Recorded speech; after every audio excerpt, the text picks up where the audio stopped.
Hi Gemini, this is your quick oracle reading. Tingnan natin sino ang iyong celestial deity. So that we have is si Medusa. You know what, Cancer? Pains of the past, may dalang lessons yan. Yung mga nangyari sa nakaraan natin. Actually, masakit man to, hindi man naging maganda yung dulot nito, nagdala man to ng pait o ng hinagpis sa atin. Pero ngayon that you are stronger, you are wiser, and you have grown and matured, balikan mo.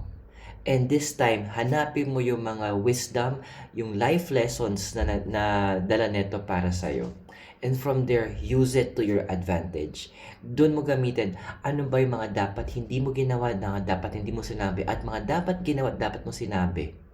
Learn from the past. Learn from your mistakes because the pains of the yesterday will allow you to turn your scars into stars. I hope nakatulong and I'll see you in the next reading.